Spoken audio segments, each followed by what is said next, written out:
Then Joseph remembered the dreams which he had dreamed about them, and said to them, "You are spies. You have come to see the nakedness of the land." And they said to him, "No, my lord, but your servants have come to buy food." "We are all one man's sons. We are honest men. Your servants are not spies." But he said to them, "No, but you have come to see the nakedness of the land." And they said, "Your servants are 12 brothers, the sons of one man in the land of Canaan. And in fact, the youngest is with her father today, and one is no more." But Joseph said to them, It is as I spoke to you, saying, You are spies. In this manner you shall be tested. By the life of Pharaoh, you shall not leave this place unless your youngest brother comes here. Send one of you and let him bring your brother, and you. The following program is intended for listeners who are blind, have low vision, or have another print disability, which makes reading, holding a book, or turning a page difficult or impossible. The content is copyrighted by the respective publishers. For more information, please visit us on the web at nfradioreading.org.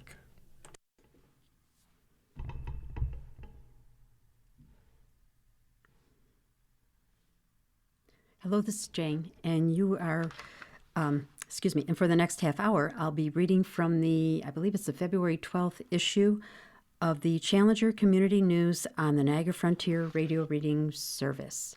First article I'm going to read is titled, Attorney General, Local Attorneys Announce Settlements in the 2022 Jefferson Avenue Tops Massacre, but the struggle for justice continues.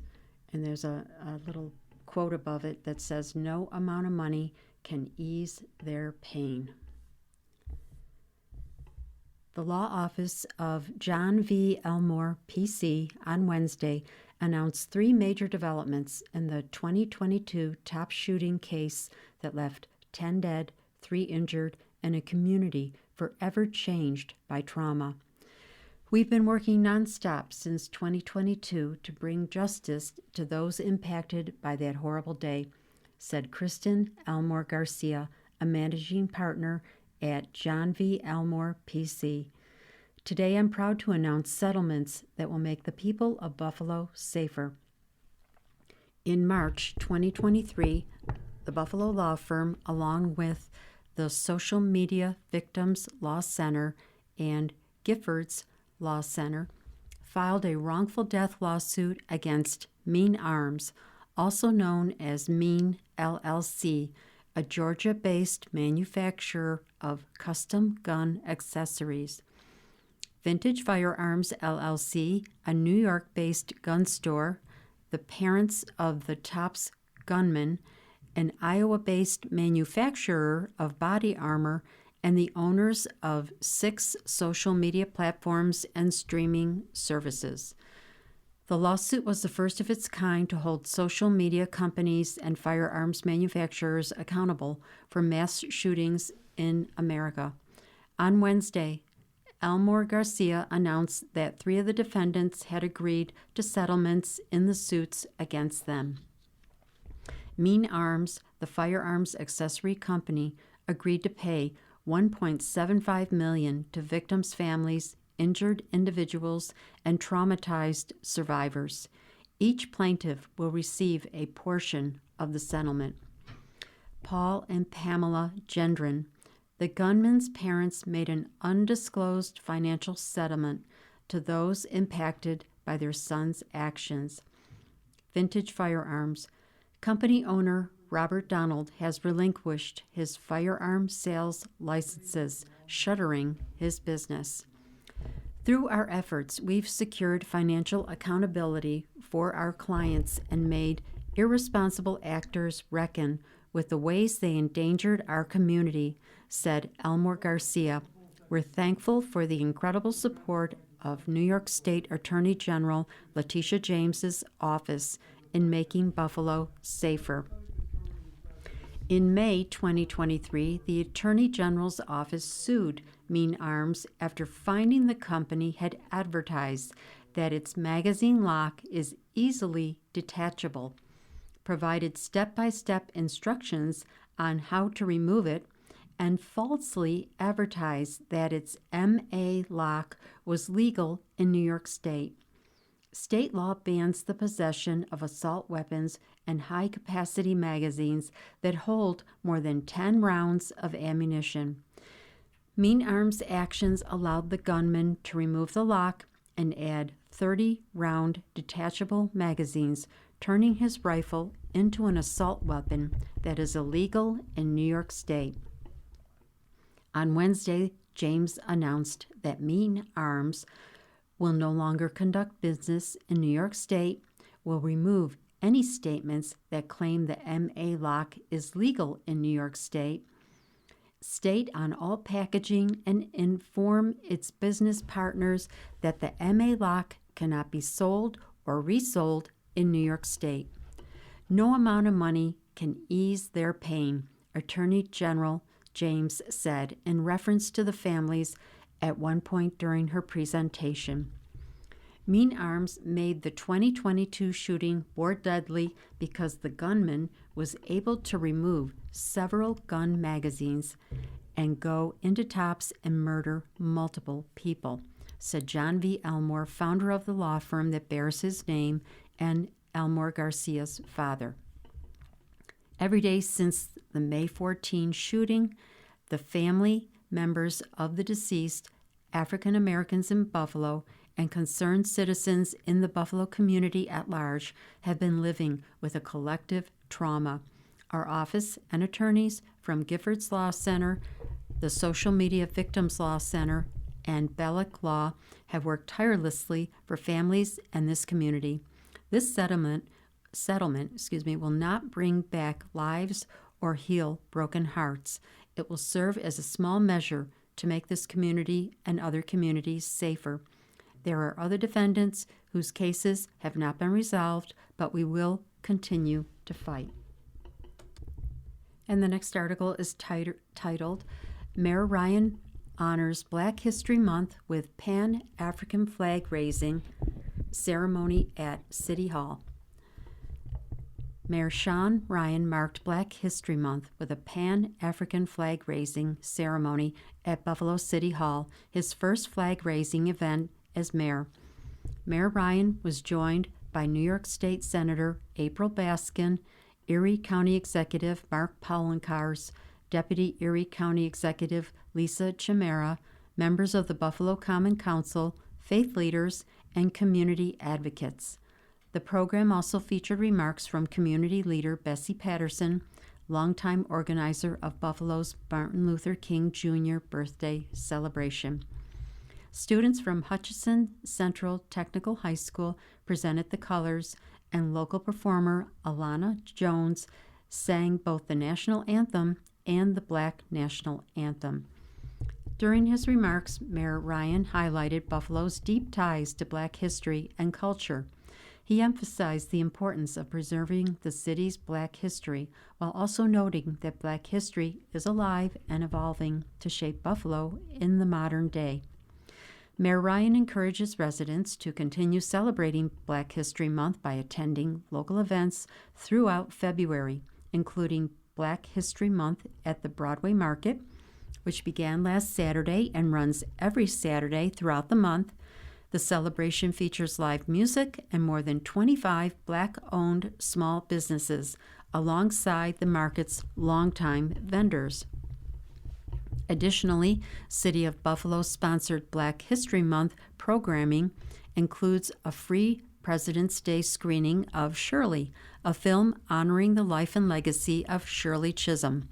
Chisholm was the first Black woman elected to Congress and the first Black candidate to seek a major party's nomination for President of the United States. The free public screening will take place, that's February 16th, which is already passed. And the next article is titled, Jomo Okono featured in City and State magazine as 2026 Trailblazer. Community activist Jomo Okono is featured in City and State magazine's annual Black Trailblazers list of notable New Yorkers who are paving the way for others. Published at the start of Black History Month, it puts a spotlight on key leaders who are breaking through in an array of fields. Roz Domo is a key worker advocate in Western New York in his role as a council representative for Local 276 on the North Atlantic States Regional Council of Carpenters. As council representative, Jomo uses his leadership skills to help promote diversity and inclusion in the building trades. Jomo has been an important force in getting more people of color involved in apprentice programs that can lead to union membership. For over two decades, Okono has worked with the Buffalo area Local 276 and has advocated for labor rights across the state. For a decade, he has been a representative with the North Atlantic State Regional Council Carpenters, which represents some 30,000 carpenters and other workers in related job types in New York and other states in the region. Active in his community, he's also heavily involved in WUFO, a legendary black radio station in Buffalo. And this article is actually from the front page. It says, "Bring the family home, kick off your reunion planning with us." Visit Buffalo invites you to a free seminar to jumpstart your next family reunion. For generations, Black family reunions have served as powerful acts of remembrance, resilience, and reconnection, gatherings that honor lineage, celebrate identity, and strengthen community ties.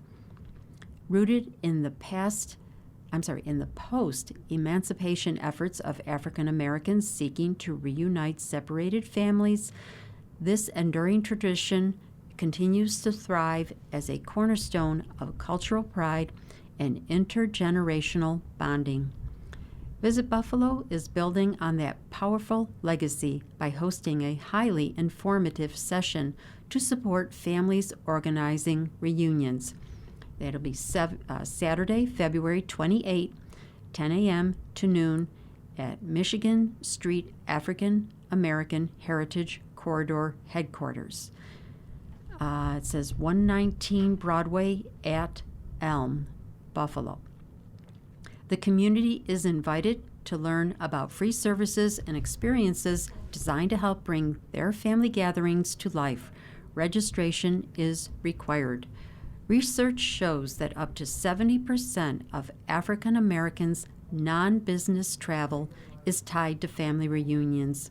When families choose to host in Buffalo, they directly support Black-owned businesses, hotels, restaurants, caterers, transportation providers, attractions, and cultural institutions.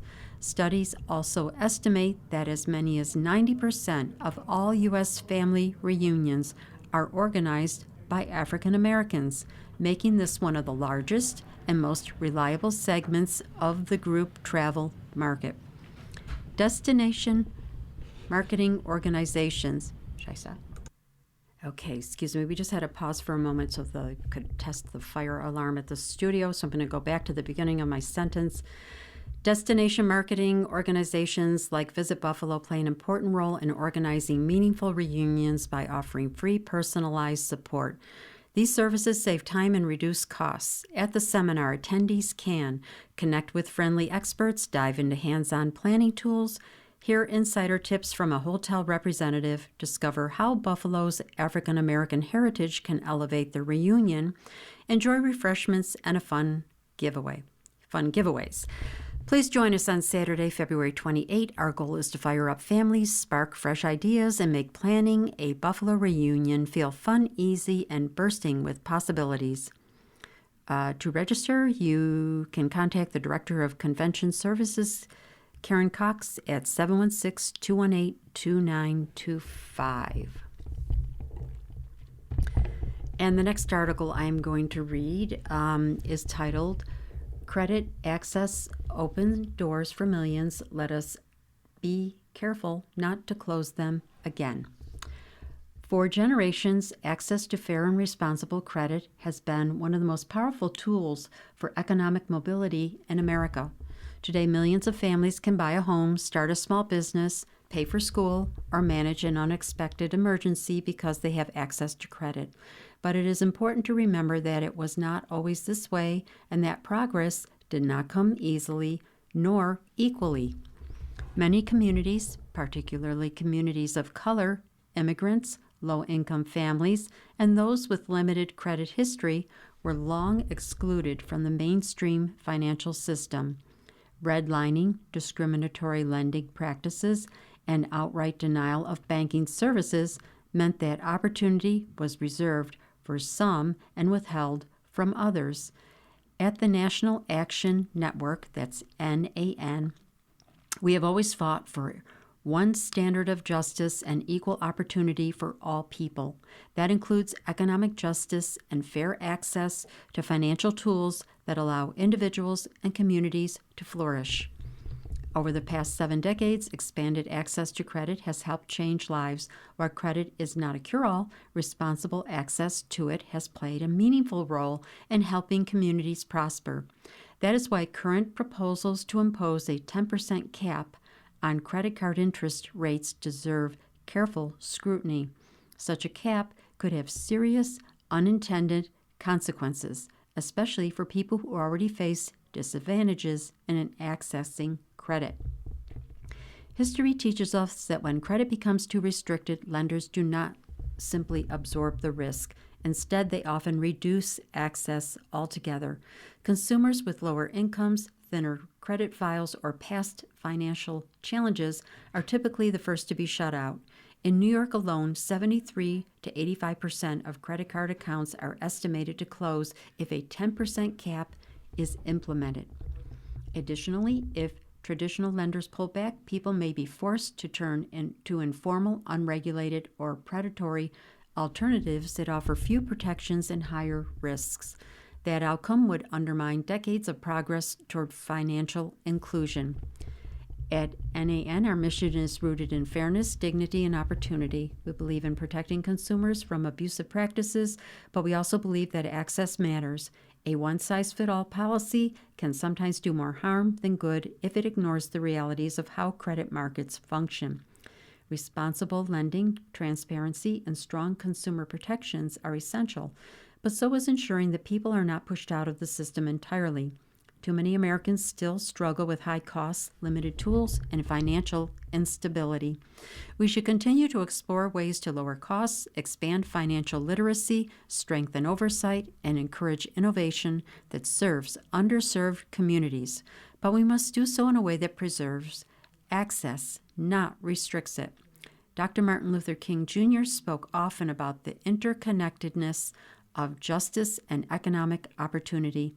In that spirit, NAN remains committed to policies that lift people up rather than lock them out. As we debate reforms to the credit system, we must ensure that the voices of those historically excluded are heard and that progress is not reversed in the name of simplicity. Credit access opened doors for millions. Let us be careful not to close them again. And I need to pause quickly here and remind you you're listening to a reading of articles and features from the Challenger Community News on the Niagara Frontier Radio Reading Service. And the next article is titled Council Member Halton Pope Responds to Shooting Incident at TOPS.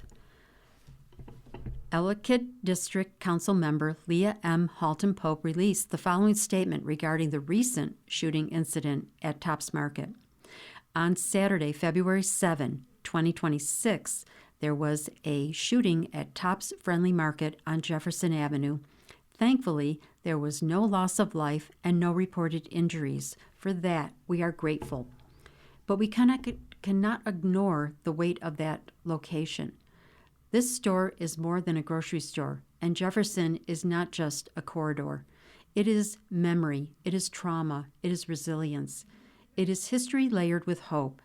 Any incident there, regardless of outcome, carries emotional weight and understandably raises fear. I went to the scene moments after the incident. The area had already been secured, photographed, and officers were fully engaged in their investigation. After speaking with those on site, I went inside and completed my shopping. That was intentional. We cannot allow fear to reclaim spaces that belong to the community. Law enforcement has a clear obligation to protect and serve, and they must be held to that standard. But public safety cannot rest on officers alone. It also rests with all of us. If we know something that could prevent harm, we must be willing to act. Silence does not protect our neighborhoods. Protecting one another does. Cooperation is not betrayal. It is love for community. Now more than ever, it is our responsibility to protect one another and preserve our communities. That means refusing to shield bad actors. It means choosing courage over comfort. It means understanding that accountability is not division, it is protection. Jefferson has endured, Jefferson has rebuilt, and Jefferson will continue to rise because its people refuse to give up on it or on each other. And the next article is titled, Delgado Ends His Run for Governor, Thanks India Walton for Sharing the Vision. Current New York Lieutenant Governor Antonio Delgado announced on Tuesday that he was ending his campaign for governor. After much consideration, I've concluded that there simply is no viable path forward, he said in a released statement. And though my campaign has come to an end, I fully intend to do all I can in our effort to build a more humane, affordable, and equitable state that serves all New Yorkers. I will also support Democrats in our effort to hold the line against Trump and take back our democracy. Just days before he announced his decision, Delgado had said he intended to petition his way onto the ballot after he did not earn enough support to gain access automatically at the state Democratic nominating convention. He thanked his potential running mate, former Buffalo mayoral candidate Buffalo's India Walton, noting that she shares this vision and I know will also continue working towards it. To everyone else who believed in us, please never forget that your voice matters and its power extends well beyond any one campaign or any one politician, he continued. You must always hold people in office accountable because at the end of the day, they work for you. We and I work for you. It was the most unexpected, and huge honor to be considered and brought into the team so seamlessly and with such care, Walton, who was running for lieutenant governor, said in her own brief statement, I'm sure this is not the last folks will hear from Team Delgado Walton. And the next article is titled, A Century of Wonder, A Century of Truth. Buffalo's Fashion Runway brings Black Carpet 3 to Shays. Two powerful timelines converge at Shays Buffalo Theater on Saturday, February 28. As the Wonder Theater celebrates its centennial, the nation marks 100 years of celebrating Black history, a tradition sparked in 1926 by Dr. Carter G. Woodson. Against this backdrop, Buffalo Fashion Runway, BFR, presents Black Carpet 3, a production proving that while history is written in books, it is lived through culture and worn as art. For a century, Shays has hosted Broadway legends, but has never seen a full-scale fashion production of this magnitude. This historic debut, sponsored by the John R. Oshai Foundation, cements fashion as a respected art form in one of Buffalo's most legendary landmarks. This moment at Shays isn't about us being let in, it's about the culture being undeniable, says BFR co-founder Jet Williams. Breaking that 100-year streak says that Black creative culture in Buffalo isn't emerging, it's established, it's leading, and it's shaping what the future of the culture in this city looked like. The evening centerpiece is a high-concept fashion show with over 120 models, including local talent and those from New York City, Rochester, and Canada. The production is structured into 3 immersive acts: Buffalo's historic past, its creative present, and its visionary Afro-future. Accompanying these visuals is a live sonic landscape featuring Dree Denur, Reggie Richardson, Brother Tom SOS, and the collaborative force of Damone Jackson, and DJ Syke. Eye for an Eye. Through this multi-sensory lens, BFR continues paving the way, redefining how fashion and art intersect. The force behind this movement is the BFR founding team: Chad Williams, Iman Wajed, Dan Abotoy, Rodney Chapman, and Kane McDermott. These visionaries lead the Buffalo Fashion House, a collective inclusive of Derek Jordan of Thrifty Chic Vintage, Rodney Chapman of C'est de l'Art, Kane McDermott of Home, and Chad Williams of Due Process. The team's influence now extends globally. Co-founder Iman Wajed achieving international acclaim with invitations to film the Grammy Awards and Paris Fashion Week, bringing Buffalo's creative lens to the world's most elite stages. To execute this year's massive vision, the founders are joined by the core four: Derek Jordan, Maggie Hoke, Dylan Assil, and Jean Rios. Williams notes their leadership model has evolved into a much larger ecosystem where more people are given space, trust, and opportunity. BFR's mission is rooted in action, consistently donating 15% of proceeds to initiatives like the 514 Memorial Foundation. Beyond the stage, they have democratized the industry through youth mentorship. A primary success of this pipeline is Jaden Light Buckley, BFR's first protege, who will now lead the youth charge with fellow protege designer Stephen Wirtz of Wirtzwear. These young creators will showcase alongside established designers such as Star and Ray Ellis, Smooth Child, Jada Ivy, 12, X11 and XXI, Tariq Lavie, and Denise Kelly from Kelly's Niche. A standout among the designers is Rashad Holly of the Ruth L. Holly Design Studio, an alumnus and current instructor at Buffalo State University. Holly bridges the gap between community practice and academic excellence. The evening is guided by co-narrators Itina Farid Cook, Buffalo's Poet Laureate, and innovation strategist Najah A. Bolden, leading a tribute to the Buffalo Black icons, honoring 10 lives lost on May 14, 2022, and living legends shaping the city's future. This year's living honorees include New York State Majority Leader Crystal Peoples-Stokes, Ellicott District Councilwoman and Majority Leader Lee Halton Pope, Thomas Beaufort Jr., Buffalo Urban League President and CEO, Renata Toney, Visit Buffalo VP of Destination Experience, Mo Sambundu, Global New York, Rashida A. Dowell, M&T Bank SVP, Darnell J. Hayward Jr., Bank on Buffalo AVP, Terrence L. Hurd, Friends for a Better Buffalo founder, and the legendary Mama Charlene Miller, who is immortalized on the AKG Freedom Wall at East Ferry. Black Carpet 3 is more than a show. It is a declaration that Buffalo's creative pulse is undeniable.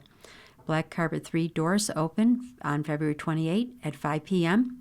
Show starts 7 p.m. Tickets are available at the Shays box office or online at shays.org/performances/black-carpet. And I believe that's all I'm going to have time to read for now, so I'm going to finish with, you've been listening to a reading of articles and features from the February 12 issue of the Challenger Community News. We read from the Challenger Community News every Saturday at 8:30 a.m. Your reader has been Jane. Thank you for listening. Coming up next in the Niagara Frontier Radio Reading Service, we have a reading of the Batavia Daily News. Following that at 10 o'clock is the East Aurora Advertiser, and at 11 we have the Niagara Gazette. Stay with us for these readings and more throughout the day. You're listening to the Niagara Frontier Radio Reading Service. Our volunteer radio readers broadcast daily readings of printed matter to our listeners who are blind or have a print disability throughout western New York and southern Ontario's Niagara Peninsula. The Niagara Frontier Radio Reading Service has brought nearly 40 years and more than 300,000 hours of radio readings to those without sight. Our broadcast signal is provided at no charge by WNED. For more information, call us at 716-821-5555.